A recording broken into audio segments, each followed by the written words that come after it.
Alright guys, I'm back and we're hunting down Yetka's Dagger in Lords of the Fallen. This is episode 5.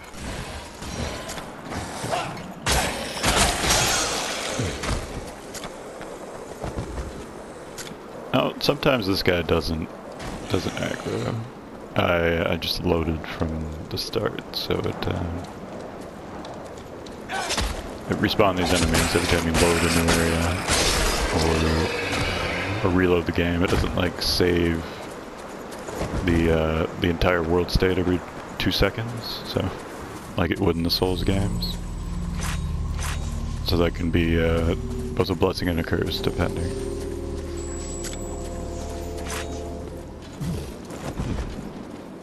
I've switched back to the Dagger just to be a little bit more efficient with attacks. And of course I'm still getting whacked by this guy. We got him. But in general it's a little bit faster to use the Dagger, so that's why I'm using it. Mighty Antanas, I've found traces of a Rogar lord that was once known for his preoccupation with the physical form, and his shield being no less than a weaponry masterpiece. That's most peculiar, as I would never have suspected Rogar to care for it. No wonder he had the most dedicated followers in all the battles he commanded. And the item we just got, called Pain, used to be white, and now it's blue, so I'm assuming they, at some point in the past, patched it so that maybe faith weapons are blue, instead of all being white or purple or what have you.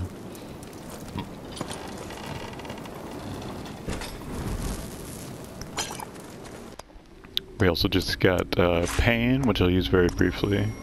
This is the neutral faith hammer, or neutral hammer that isn't faith-based. So we can just use it, and that's basically the attack I would generally go with if I was going to use this weapon.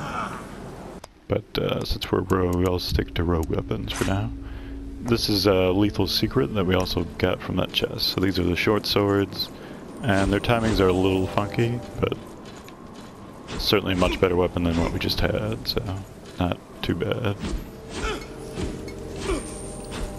If only I could get the timing down. You see this nice ledge right here? See the wonderful matte painting in the background? If you drop off it very carefully, then you'll get a relatively important item, this tower key. If we go in here, there's a giant spider. There he is. And that thing will hit extremely hard, so I'm not gonna deal with it quite yet. We may at the end of the next episode.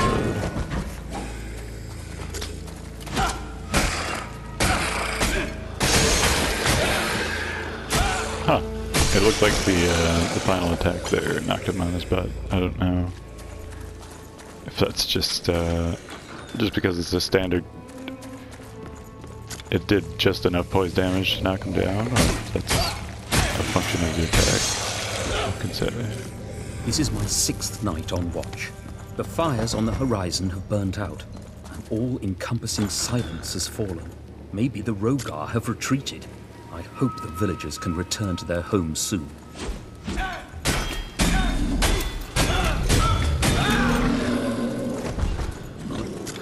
Oh, I keep screwing up the timing, but you see that these weapons are actually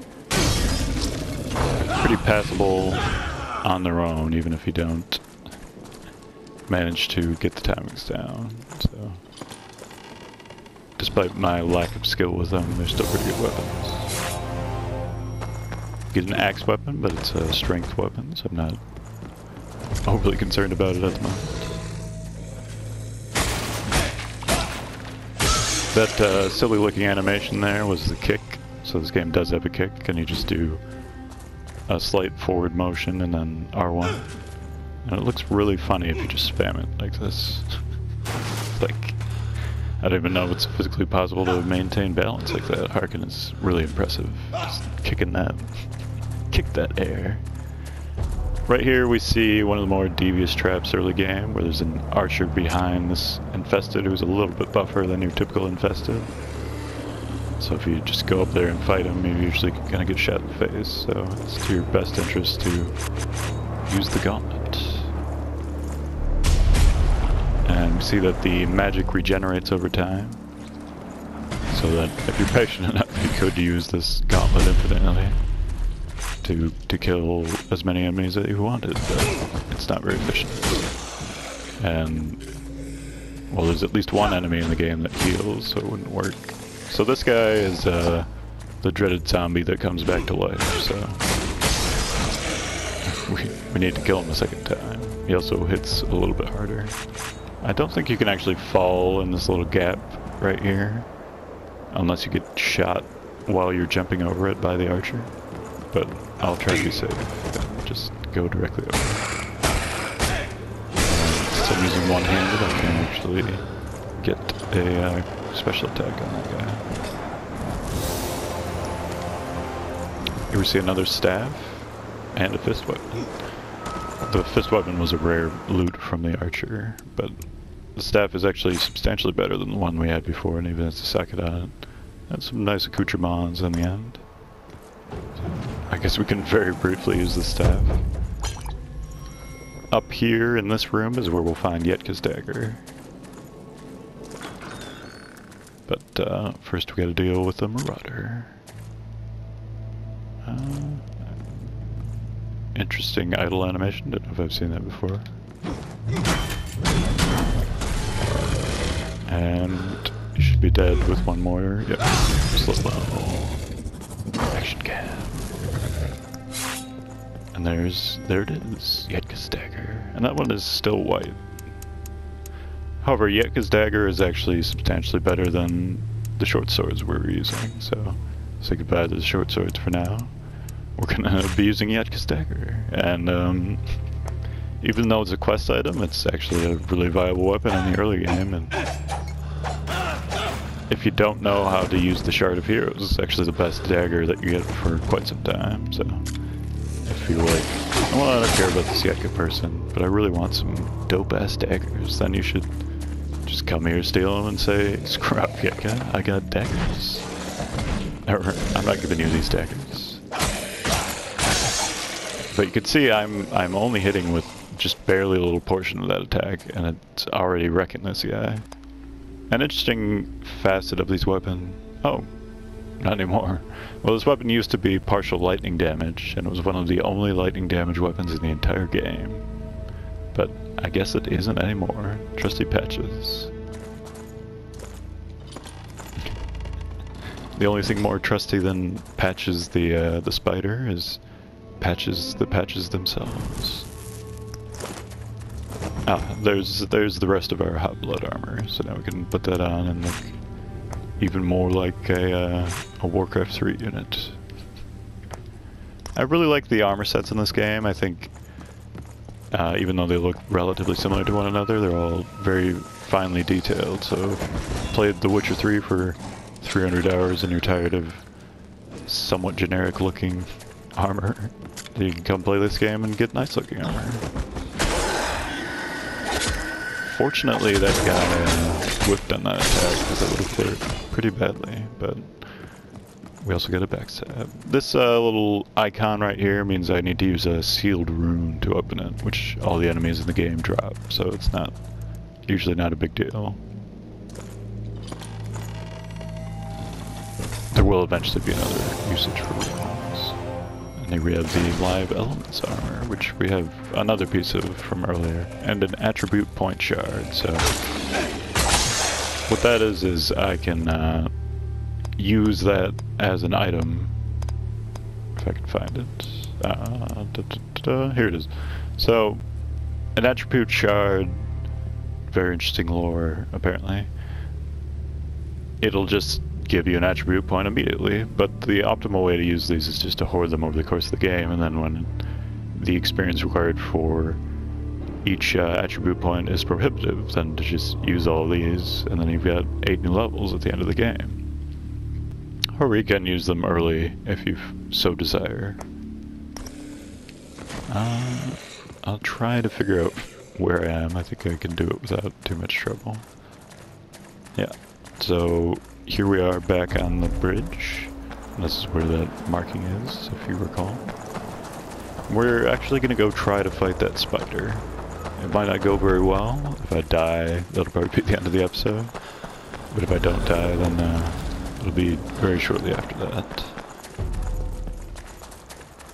And by the way, we're not going to give Yetka the dagger because it's such a good weapon for now. But we'll get back to her fairly soon, so don't worry too much about her. Or her lack of daggers. Oh, see a nice painting on the wall. How kind of you, Lords of the Fallen developers. CI Interactive, CI Games, whatever. Oh, I did not dodge fast enough. I think these guys got nerfed a little bit, so they don't hurt quite as bad as they used to. But they still hit pretty darn hard for an early game enemy. If you roll to the side while they're jumping at you, it makes killing them substantially easier. And we actually managed to defeat him. This one does not respawn, which should be a tip-off.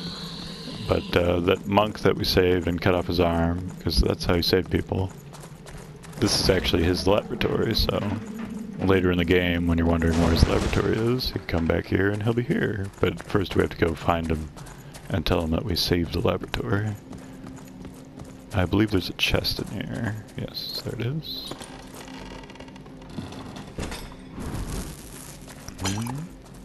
Ooh, a great hammer. Great hammers are the slowest weapons in the game, and they can only be wielded with 2 hands, which is relatively interesting. There's also another exit to this room, I believe, if I can find it. Ah, there it is.